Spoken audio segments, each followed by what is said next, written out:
This is the story of being detained in Lebanon as a presumed Israeli spy.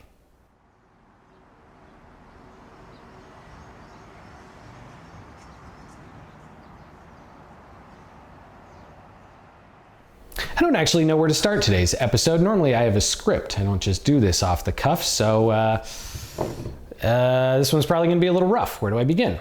I suppose on the day that I was arrested. Seems like a good enough thing. It's probably day 26 out of like 31 that I'm in Lebanon. We've been there almost a full month. My wife has just left and now I'm alone. I'm supposed to be doing the wrap-up work of the season that's coming after this episode, which is basically that means filming all of the things that I know I'm going to say in the scripts, but I haven't quite gotten around to filming yet. I'm finishing writing those scripts and I'm doing the speaking parts on camera. So basically all of the stuff that you see and all of the stuff that really matters kind of comes down to those last, let's say 20% or 10% of our filming. And so I'm really focused and quite busy. And also with my wife just having left, it's all on me. And so I have to do the filming, editing, going around and finding the stories, scripting, etc. And we're down to this crunch time. So I'm pretty stressed and I'm obviously a little bit hectic and focused. And this day I'm supposed to be finishing up writing the 5th episode in our 8-part series that's coming up. But I think that I'm feeling a little hungry and feeling a little restless. Writing is the sort of thing that you have to be in the mood for. So I decide, you know what, I'm just gonna take 25 minutes. I'm gonna walk off. I'm gonna go get myself some food and I'll film, I don't know, a little bit of the street on the walk. And so because I have been in downtown Beirut for probably 2 weeks out of the month, I've seen it all. I have walked the entire length, east to west of the essentially downtown core of the city 16 to 20 times. And so there's almost nothing that I haven't filmed there yet that I know that I need to go back to. And so I think, okay, for this walk from my hotel, I'm just gonna go up a little bit towards an area that, from my understanding, is still completely safe, but at the same time, I haven't been there yet. There's gonna be something new to film, at least presumably. And in the 20 to 25 minutes I'm spending to go get food, I can also double up and get some more of this footage that I know I'm gonna need. And so I'm walking up this road and it's going fine. I am seeing a bunch of the stuff that I actually do wanna see. I see this incredible graffiti, which I know is gonna be useful in some of the other episodes. So I'm really excited about that. As I hit this major intersection, which I'm about to turn down and head back towards where I'm staying in the hotel, I see these Syrian refugees begging in the street. And because Lebanon is about 33% Syrian refugee right now, I know that that's going to come up in some theoretical future story. So as I'm filming that, I turn around and I notice there's this, like a parquet, like a small park, and inside of that there's this statue. It's almost like the purpose of the park is this statue. It's obviously some sort of politician who's being venerated. I don't know who he is. And as I turn around, I walk back a bit and I realize there's this huge banner above my head, sort of a political banner, because there are elections coming up in Lebanon, whatever that means currently. And I can also tell that that is presumably a Hezbollah banner. It's got a gunman dressed in essentially rebel fatigues, standing looking tough, and geopolitically speaking, presumably that's Hezbollah. So I want to film that also just because this is, you know, what we're talking about, even though I do innately understand that filming these things in public at this time during a war is sensitive. And I know that that's, you know, what I'm doing, but at the same time, that's what you have to do to make these videos. And so I turn and I get ready and I start filming the banner. And as I start doing that, immediately this 260, 280 pound, 6'5" guy comes over and just grabs me by my shoulders. And, you know, obviously I am not going to be physically taking this man. And yet at the same time, he is terrified. Like, he's shaking and he starts screaming to other people to come help him. And so all these dudes rush over and none of them really speak English, but you get this one guy who's got a little bit of a feel for it. And I mean, I already know what's happening. Obviously, this is very clear why I'm being detained. It's very clear why these men are afraid of me. I don't want to give that back to them. I don't want that information clear that they know that I know that. I want to play dumb and I want to play tourist from the very second that those hands touch my shoulder, which I do. So I turn to the guy who speaks English and I start, you know, playing dumb. What's this sign? You know, what's that statue? Is it to a politician, etc. Playing as friendly as possible. Which obviously doesn't work. They grab me and they start dragging me, at which point I sort of get them off of me and be like, well, I mean, you have me spiritually. I'm going to walk where you want me to go. You don't need to physically do it. And so they've got that looming animosity as we push our way down the street. And I realized that about, 45 feet, 50 feet away is a police station, which they're dragging me to, sort of a corner police station rather than a headquarters. This is obviously a lower level police station of guys who sort of do the beat cop walk in the street. I'd even call them almost baton type men.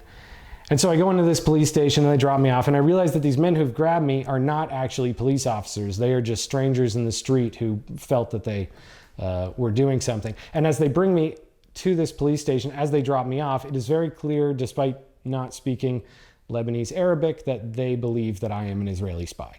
And the way that I'm presented to these police officers, to this group of batons, is not he was doing something suspicious. It's we caught an Israeli spy. And so as I enter that police station, just the hive of activity, just the everybody starts flowing out, and now I've got maybe 65 dudes or so all watching what I'm doing, all surrounding in the parking lot, and they take me into this head office, I don't know, some guy's office, where the man who speaks English comes in, and they get this officer who's just irate. The moment he enters the room, the threat of violence is just forced onto me. You can just feel that if I make some wrong move, if I say something incorrect, this guy's gonna hit me. Just immediately clear. And he's so mad, but I'm trying to keep what I believe would be the right type of calm, because I am innocent. And so I want to project that innocence. I don't want to show I'm projecting innocence. I just want to project innocence. And, all of this happening in my head while I'm standing there, I want to figure out what that is. And to me, just the way that my personality works, to me, that means be funny, find jokes in what's being said. And this is kind of a funny situation in the respect that, it's so absurd. I didn't do any of these things. I'm obviously not an Israeli spy. And in my mind, eventually this is going to be figured out. We will get to the point where they realize I'm not an Israeli spy, because I have nothing to back that up. But anyway, so we're sitting in this office, and the angry English-speaking police officer comes in. He takes out my cell phone, demands that I open it up. Obviously, we start looking through all my pictures. He takes my camera, and he's just rapid fire screaming through the photos and videos. And he'd stop on a random video one by one, and he'll go, "Why would a tourist take this video?" And I'd always respond every single time. I go, "Well, because it looked cool." Because it did. When you visit a foreign country as a tourist and you see a palm tree or whatever, you've never seen that palm tree at home, and therefore it looks cool and you take a video. That's tourism. That's tourism 101. So he keeps flipping through, and he's flipping through and flipping through, and he's showing me another one, and I'm like, because it's cool, because it's cool. And eventually on the third one, he stops and he goes, "To you, everything is cool," which obviously is really funny in the moment. And so I start laughing, which pisses him off even more. And so now he's flipping through my phone even angrier, and he's looking for more evidence. And he comes across a picture or a video, I can't remember, of a sign that says, "Don't dump your trash here." And below it, a big old pile of trash, just funny. And so he says to me, "Why would a tourist take this video?" And I mean, every single part of my being had to stop me from saying, "Why would an Israeli spy take this video? What possible purpose could the Israeli government have with evidence that people are throwing garbage where they're not supposed to throw it?" I mean, they've been to Beirut. They know this is how it is. And I held back, and I just, I said my classic, "This is cool." And he got angrier and angrier, and he's building himself up. And I keep turning to all the other guys in the room, and I'm trying to be polite, saying, call my friend Luma, because my friend Luma Nakache, Dr. Nakache, she's a very wonderful woman, Lebanese patriot, I guess you could call her, a person who still lives in Lebanon despite having success elsewhere. So she's moved back to Lebanon from doing a bunch of stuff, including hosting a TV show with my father in the United Arab Emirates, which is how we know her. And so I'd been in touch with Luma throughout my trip in Lebanon. She's a friend of my family's, and she was also, in a way, my host in the country.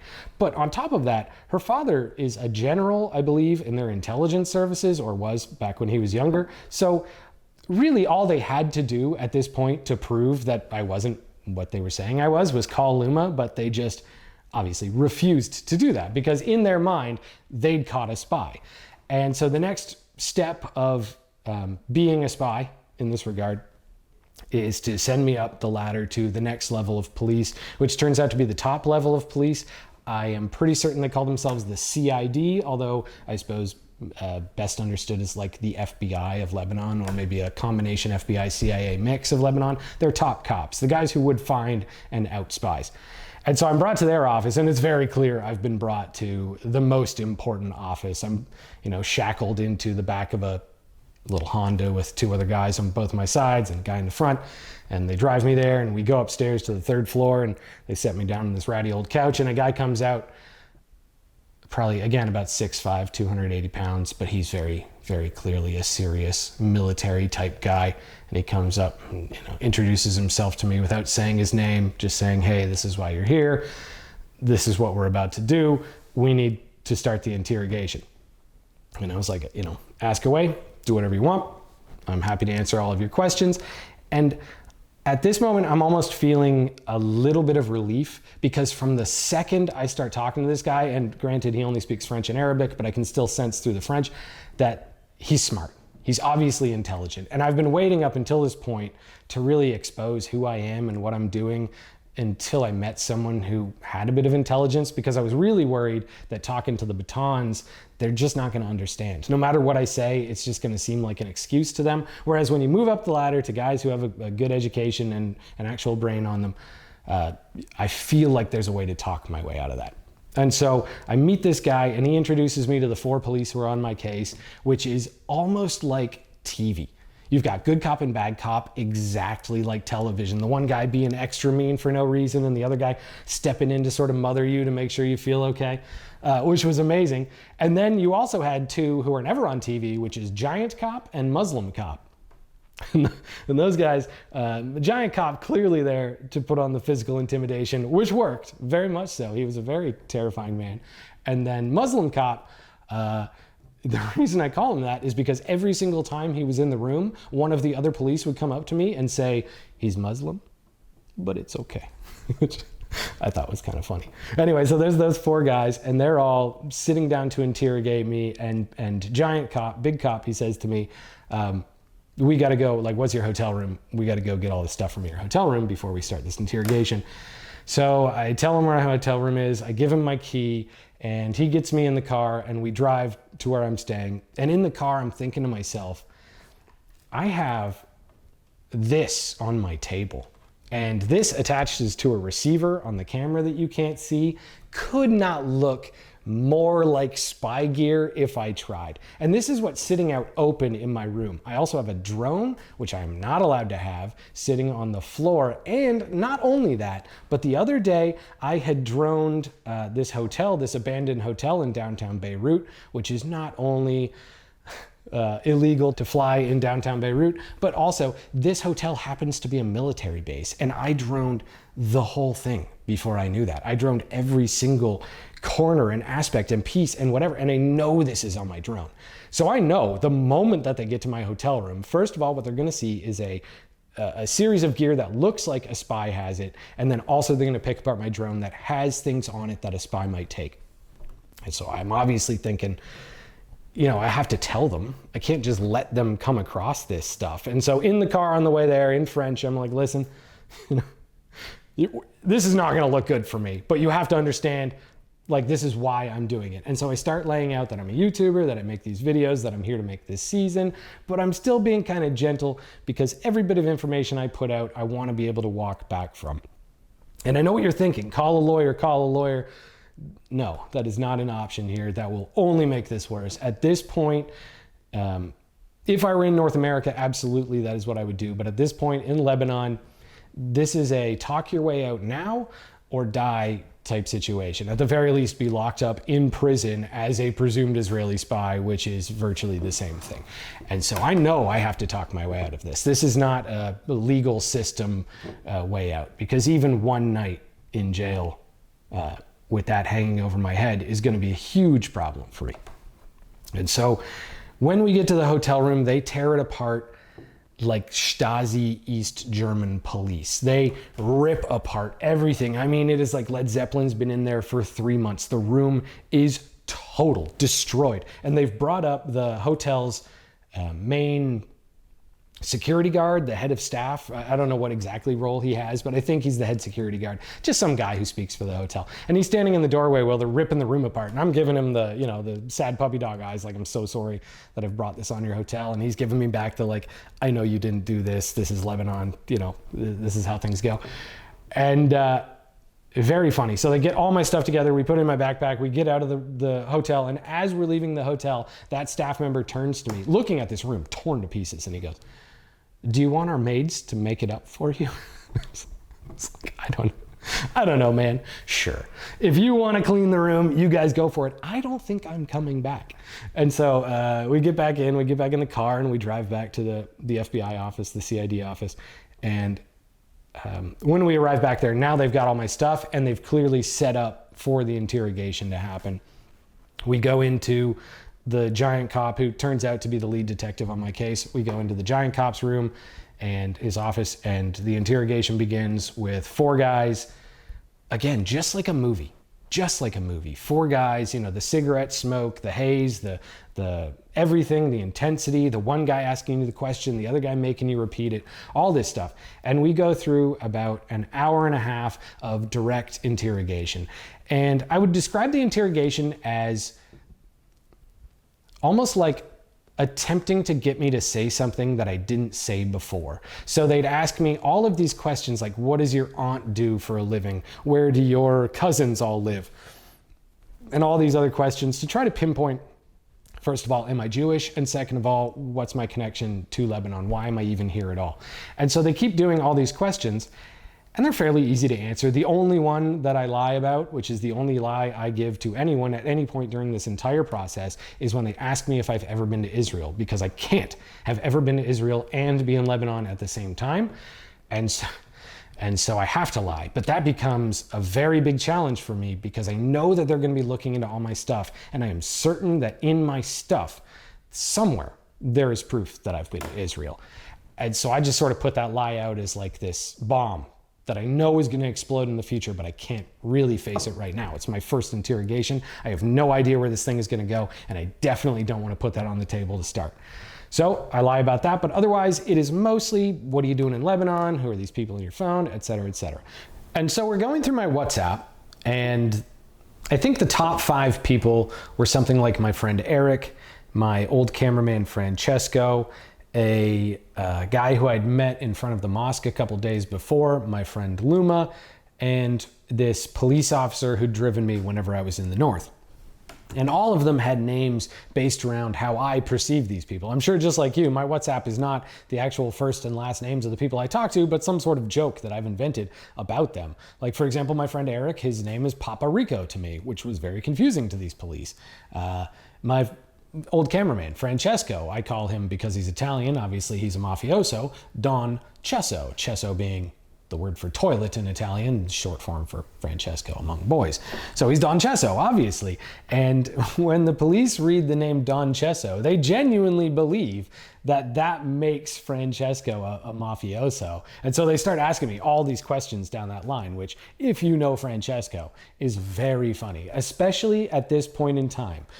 Because at this point in time in his life, he's recently been broken up with by a long-term girlfriend, and he's hurting real bad inside. Sorry, Francesco, I don't mean to share that news, but it is part of the story. And so Francesco's hurting. A lot of his texts are a guy who's been broken up with who's hurting. Not very much so a mafioso's series of texts, if you get my drift.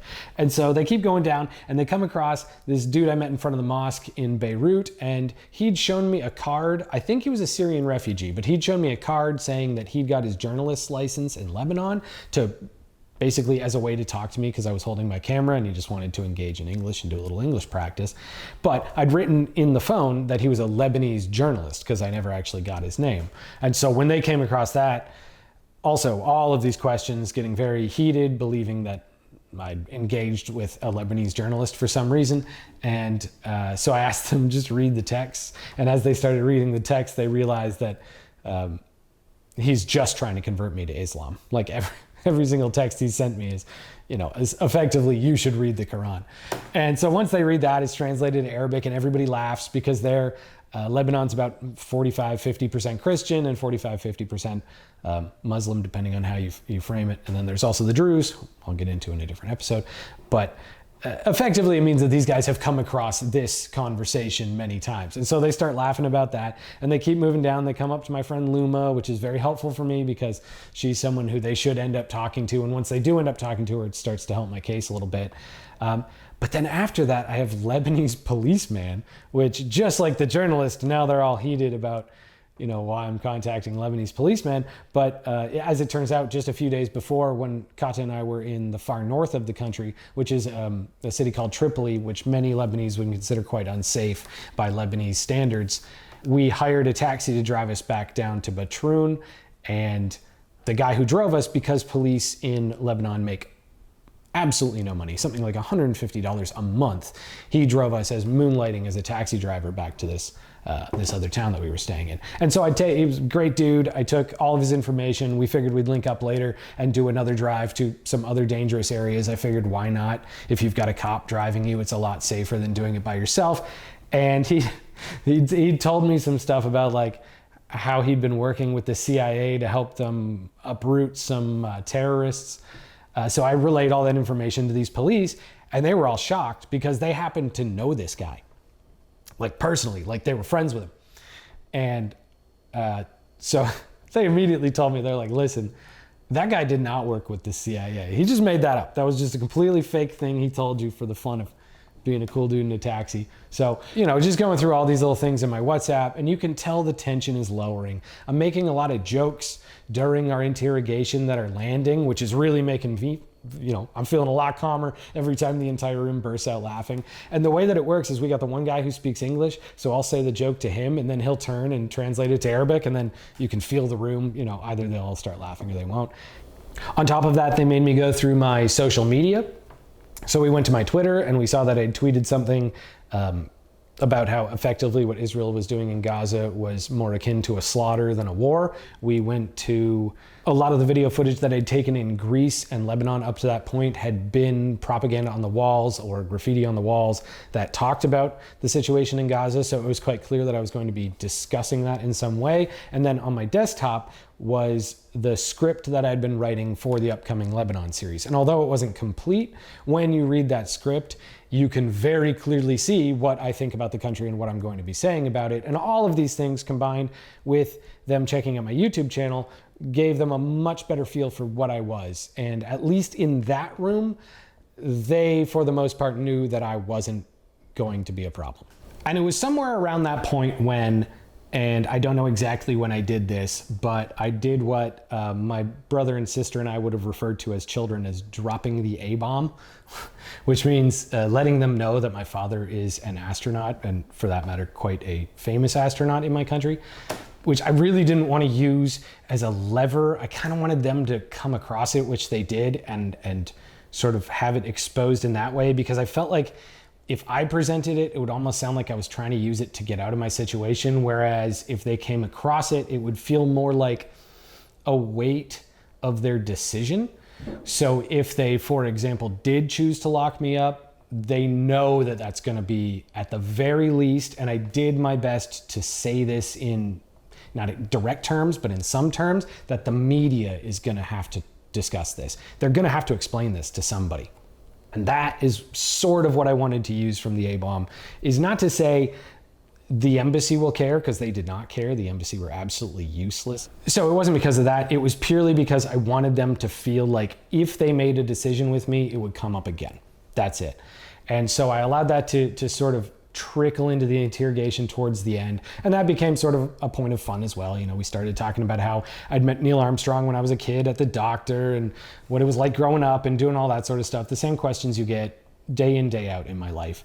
And that was very helpful. Obviously, I knew it would be helpful, but I felt like it really needed to be played the way it was. Otherwise, it might end up actually being a detriment, because that's a very serious military figure in my country, and my country is supportive of Israel. That said, it did work out in my favor. So I'm just, piece by piece breaking down all of these things that they're asking me about. And then the moment that hour and a half interrogation is done, those guys leave the room, different guys come in, and they start it all over again. And they do virtually the exact same questions but with a different angle. Just a different way of asking about the same information. And then every single one of those questions, obviously, I have to answer the exact same way as I did the previous time. And so after that second interrogation is up, there's a third interrogation of an hour and a half. And after that third interrogation is up, there's a fourth interrogation. And after that fourth interrogation, we're now at about 6 hours. It's probably around 4 o'clock in the afternoon. And I have just been sitting there answering these questions over and over and over again. And you can feel that the tide is shifting a little bit. You can feel that these men in this room, at the very least, are aware that I am not a spy. And so now we're kind of at an impasse, because these men, although they are the detectives on my case, they don't really have the power to let me go, because this is a bureaucratic system that almost makes no sense. Lebanon is a completely dysfunctional country. It does not even have a working government. So to have bureaucracy is very complicated and very dangerous for these detectives to not lose their job. So these detectives, they have to go up to this judge and ask him, okay, we've got this guy, we have all this stuff, we've looked through it, and we're fairly certain that he's not our dude. And the judge immediately turns back and says, nah, lock him up, put him in jail. And they're like, oh, don't do that. That's, he didn't do it. And, it's obviously going to be a big problem for him if we do that. And the judge is like, I really don't care. Just lock him up. And so the police come back to me, the CID come back to me, the detectives on my case, and they're like, listen, we don't have this power here. But what we're going to do instead is we're going to take all of your stuff and we're going to try to analyze it as quickly as possible. And then, we'll try to get you out of here as soon as we can. And obviously that doesn't work for me, because I know once I go into a cell, I'm probably not going to come back out again. And so now I'm fighting a lot harder. They can take my stuff, that's fine. They can rip it apart. They can do whatever they want. At this point, it's kind of like save my own neck. So they take me and they move me to my cell, which it's not like the movies. It's, the bars, sitting in a little cot there. It's more like an unused office room with no windows that they just lock the door of, and they put a couch in many ways worse, because I can't see out of it, and it's so boring. I have no clock. I have no idea what's going on. So I'm just sitting on the couch waiting out, something to happen. And they open the door and they bring in this African guy. And the African guy, he's clearly got a massive personality. He comes in so loud and bombastic and vivacious and all of those adjectives, and he's so obviously guilty. Could not be more guilty. The guy's face, the things he's defending against, the words he's using, he's obviously done it, and he's been caught red-handed in the act, and now he's just sort of like throwing out every word in the dictionary, trying to get out of it. And so I'm sitting there on the couch, casually, silently watching this man, just pepper this cop for 3-4 minutes long. And he turns around, realizes I'm there, sits down on the couch, and stopping his speech in dead silence, turns to me and says, I've never seen you in here before.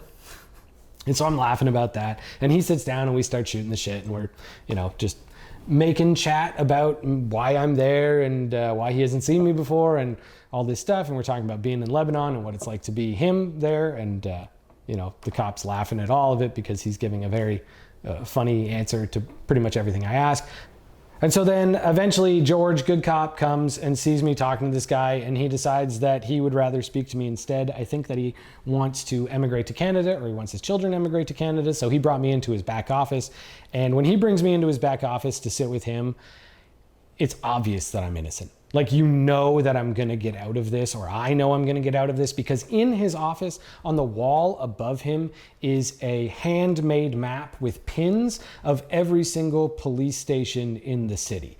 It is the sort of thing that if you actually believe that I'm an Israeli spy, you would never let me see. There is a 0% chance you would let me sit there for what would eventually become about 4.5, 5 hours and stare at that map. Just no way it would happen.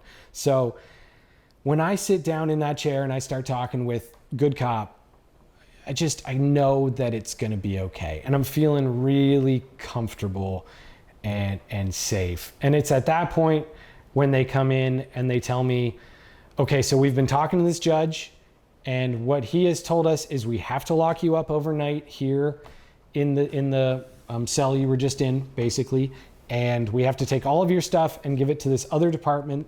and they're the technical department, and they're going to rip through all of your HD and all of your texts and all of your Google searches, and we're going to find every single thing you've ever done or said or texted or tweeted or whatever, and then we're going to have a final interrogation when all of that is done. And I was like, all right, at this point it's probably 8:30 at night. I'm like, okay,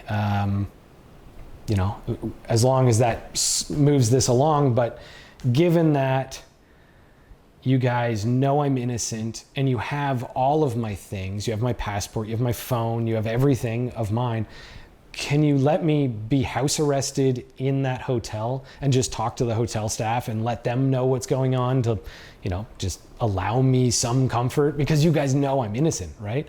And so they discuss that, they get back on the phone with the judge, and everybody agrees, fine, as long as, we're watching him, he can go do that, which again is this huge boost of confidence to me, because again, it says if they're gonna let me walk out of that place and go back to my hotel room, there's no way that they think I'm guilty.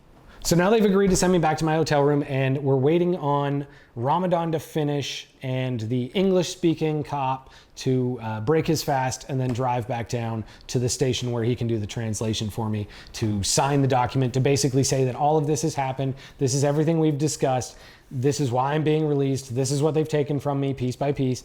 And so we categorize all of my, my drone, my camera, my passport, my batteries, all those little extra things that come with it, my HD, all that stuff. We basically write them down piece by piece, and then I agree that that's what they gave me. And around 10:30 at night, I'm going to say, I've probably been in the station now for about 12 hours. They say that they're going to drive me back to my hotel, and they put me in a vehicle with two guys who have an identical name. I don't remember their name, but they both had the same name, and they were super nice to me. And those guys being super nice to me, driving me back to my hotel room. Again, I started to feel like, okay, this is over for the most part. They still have all of my things. There will be another interrogation that's going to be more serious. I know that, but it just starts feeling a little bit more over. And so we get back to my hotel room, and for the next 4 days, I'm on house arrest. In the first 2 days, I do not leave that room. I watched RoboCop 3 in Arabic back to back. That is how bored I was. And it's this weird form of boredom too, where at any moment you're just expecting someone to kick in the door and you to be dragged away, because I'm waiting for them to find out, that I've been to Israel. Because I have, and I know that I have said this to people. I know I've said it to multiple people. There's no way you can rip apart all of my texts and not walk out of there having keyworded Israel, not knowing I've been there. And so I'm just waiting, because I've lied to these cops, and I've lied to them about something that they will probably take quite seriously, and I really do not want that to blow up in my face. But what am I supposed to do? I have nothing. I can't leave the room. I watch, I think, 8 Dubai League or Arab League soccer games in a row, just waiting out something. And I want to drink a beer or two, but I'm thinking to myself, if you get a little intoxicated and then you got to go back for this interview or this interrogation, you're not going to be on your best. And so I just sit there for 48 straight hours just waiting for something to happen. And every 3 or 4 hours I'm calling in to the police station asking, is my stuff done? Are you ready to interrogate? Is my stuff done? And on day 3, they're just like, listen, and I'm talking to Good Cop on the phone, and he's like, listen, it's probably not going to be for a couple more days. And my flight is in 2 days or 48 hours from that point. And I'm telling him, like, well, if you guys don't get it back to me, I can't leave because I don't have my passport. But on top of that, if I can't leave, I have to rebook all those flights. And those flights are taking me back to Canada through Athens and Amsterdam. It's going to cost me, like $4,000 or $5,000 to deal with this problem. I really would prefer that we get this done. And it's like pushing on a rope. What am I supposed to do? I'm just waiting. And now I'm starting to get stressed. For the first time in this whole experience, I'm actually starting to feel like, maybe I'm going to lose my stuff. And that's a big problem too. What if they take my hard drive? What if they take my drone footage? What if they delete all of my footage? That means the whole season was moot. And then what? I lose $20,000 or whatever it costs to film a month-long season. It's a lot of money. And it's a huge problem for me because obviously I went to Lebanon to make this season. I don't want to lose all that stuff. So I'm sitting there in that hotel room and all this stuff is swirling in my mind and I'm freaking out a little bit, for me.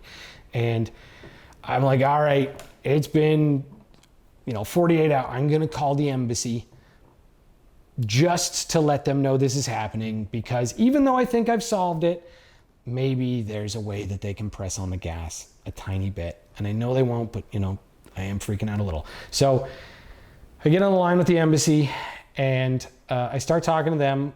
And keep in mind, I'm in a hotel room with nothing, locked in the hotel room. And I tell them this, I tell the embassy that, and they say that the best they can help me is that they can email me a list of lawyers, but they don't recommend any of them. And so I said to them, well, I can't access email. I have nothing and I'm locked in a hotel room. And they said to me, well, why don't you go to an internet cafe? And I said, well, I'm locked in a hotel room. They said, well, then your hotel must have a business center. And at that point, I'm just kind of losing it on this embassy official. So I just told them, thank you for nothing, and hung up on them. And I called back to the police station and I said, listen, guys, it's now been 2 days. I've not run anywhere. I'm not going anywhere. You guys have talked to my friend Luma. You know who she is. She's been calling you, stressed, trying to get me out of this 100,000 times. Can I go stay at her house? I will give you her address. You can come and check it out if you want, but that's where I want to be. And they give me the go ahead to go do that as long as we stay in contact with them. And so she comes and picks me up. We drive up to her house in the hills. It is a beautiful place. Her and her husband Tufik take unreal care of me, just the nicest people in the world. So helpful, so friendly, so helpful in this moment. And it takes the stress off me, completely off my shoulders. All of that nervousness of sitting in that hotel room and slowly stewing in my own juices, it all just disappears when I see their view. They have the most beautiful spot and they're just these wonderful people. And so after about 24 hours there, even though I'm not going to get my stuff, I'm starting to think like it's going to be okay. At the end of the day, I've had a really lovely time in Lebanon. I've met some wonderful people. I can't let this experience taint it. And I think it's going to work out. And so after about 48 hours staying up with them, I get a call from the police and they say, come in for your final interrogation.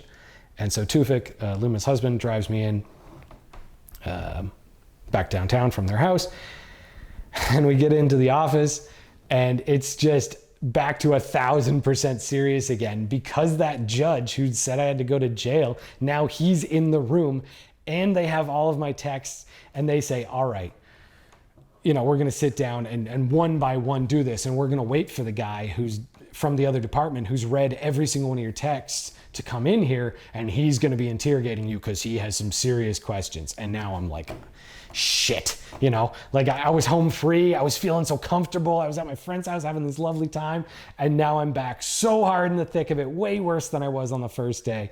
And the first thing that happens when this guy walks in from this other department is he walks right up to me and he leans in and he goes, Evan, this Francesco character, Don Cesso, is it? Man, he's really got to get over his ex-girlfriend. He has got to start dating again. And I swear, when he said that, I cried laughing. I laughed so hard, I probably cried for about 30 seconds. It was the biggest tension release I have ever had in my life. It was such good comedic timing. And I know what that cop was saying. I understand that what he was saying is, I've read every single one of your messages down to knowing that your friend is having a relationship trouble. Like, I've read them all. I know everything. I get that's what he's saying. But to come in and have your first lines when I'm all tense be, I know your buddy is hurting and he needs to get over it. Just top tier comedy. So I'm now, again, tension release, super tension release. And the judge comes in and we all go into the interrogation room and sit down together. And again, the tension just goes right back up through the roof. And that same interrogator leans in and goes, "You sure you never been to Israel?" The opening question, and now I don't know what to say, because he'd reversed me. He'd got on my side. He'd thrown this great joke. Now I was feeling the rapport, and then immediately cut out my legs. And I don't know what to say, because I can't tell from the question if he knows. But of course he knows. But what am I supposed to say? Yes? So I give myself, in my mind, again, we're talking like split-second decision-making, so I give myself the out that I think I can have in this moment, and I say, yes, I've been to Palestine, Jordan. And the reason I say that is because I feel that in a pinch, if he doesn't know, and this is like admitting something, I can just walk my way back to say, oh, I just think of greater Palestine, including Jordan, and I've been to that. Or, oh, I crossed into Palestine from Jordan. Or if they say, oh, but we have proof of you going to Israel, I'll say, oh, I was talking to my Israeli friend and they don't recognize Palestine. Just all these potential walking back. But the moment I say that, he turns to the other police officer and he says, in Arabic, obviously, "Oh, he's been to Palestine." And the other police officer just dismisses it out of hand. Clearly, they don't care. And so at that moment, I know that these men know, at least the ones doing my case, but they don't want that judge to know. Or at the very least, they don't want to interrogate it further with him in the room, which says to me that they're trying to find me innocent. So I'm thrilled about that opening series of questions. But then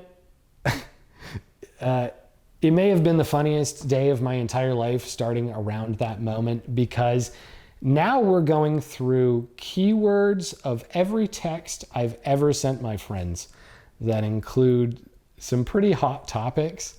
And my friends and I like to make crass jokes that we never expect to have to say in public on YouTube, let alone in front of a very serious judge who wants to lock you away in prison, and a bunch of very serious detectives.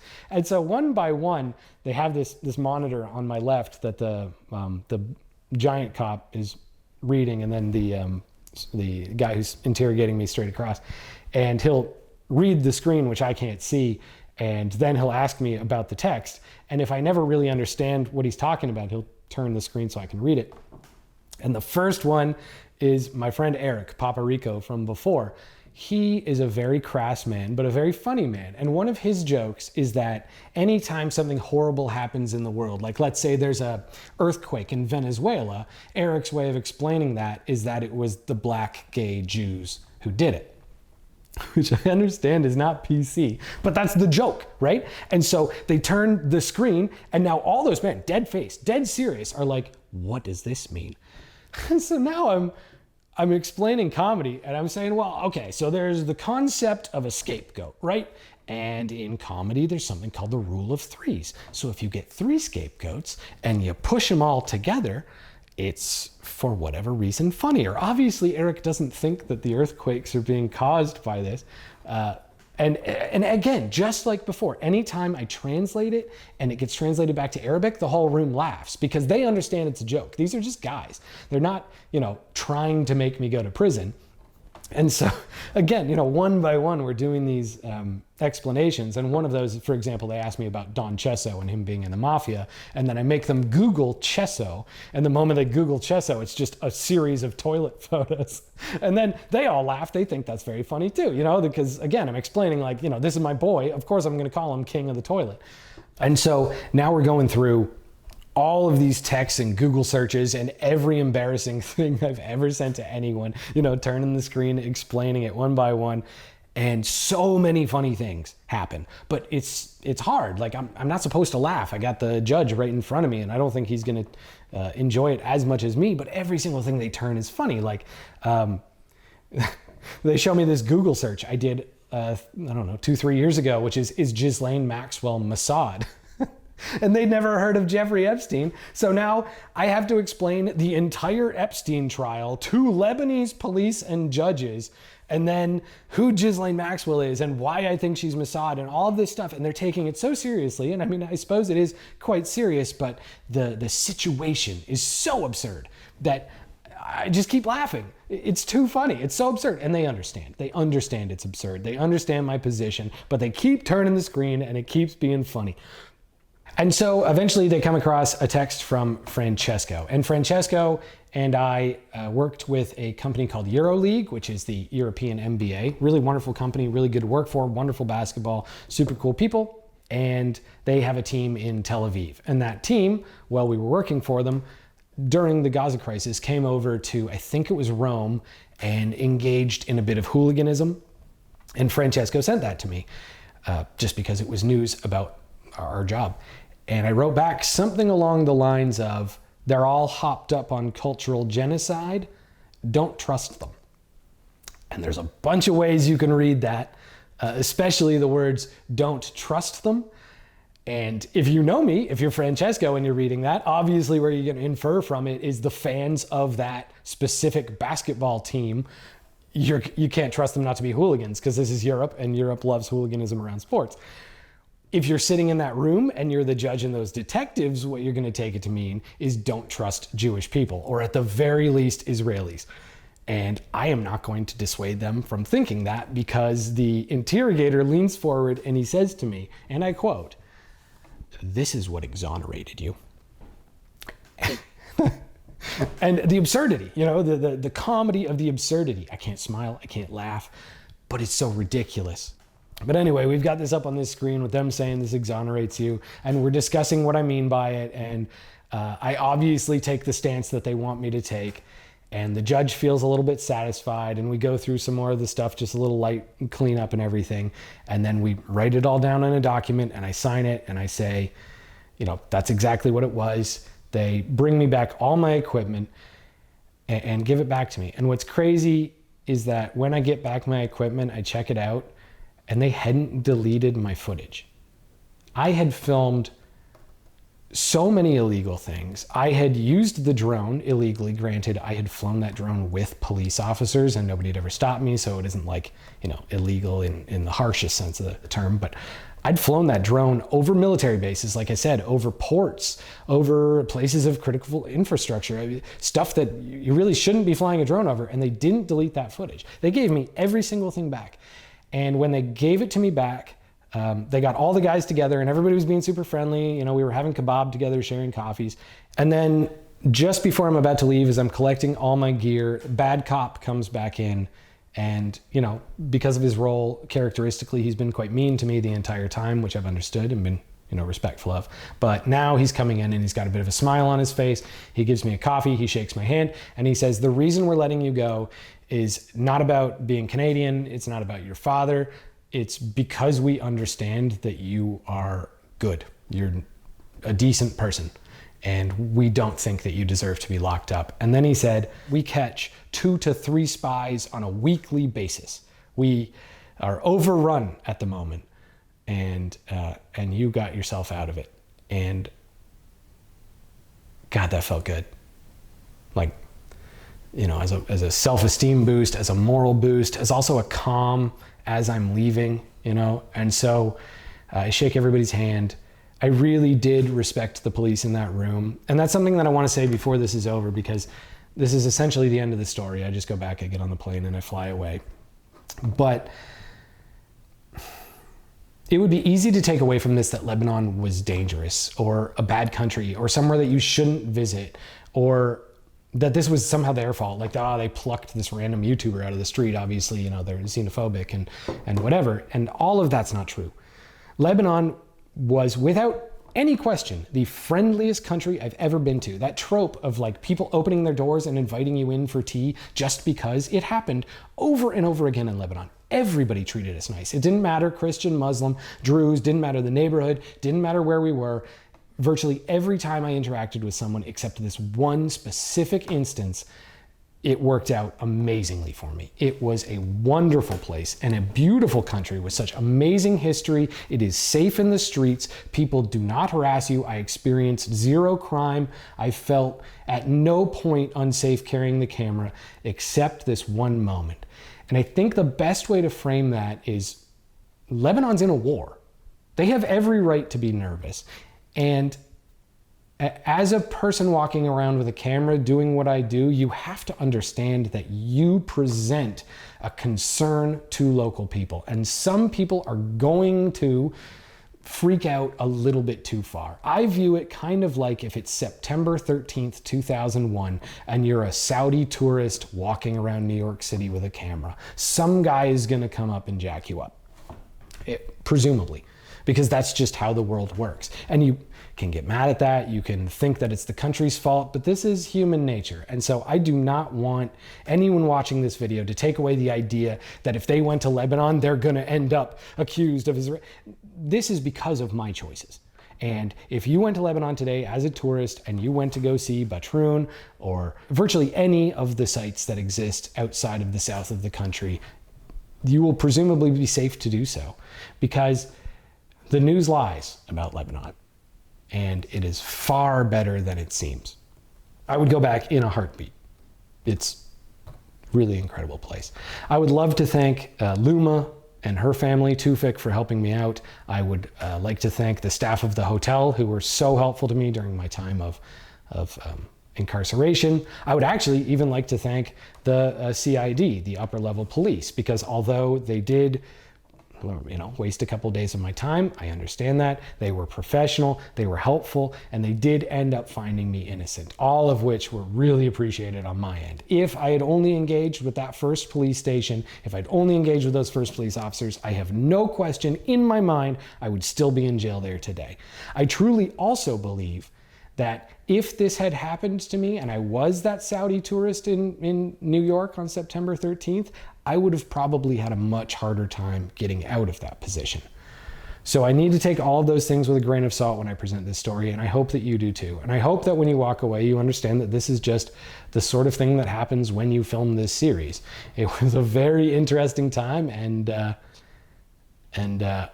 definitely don't want to do it again. But that said, I mean, this is rare earth.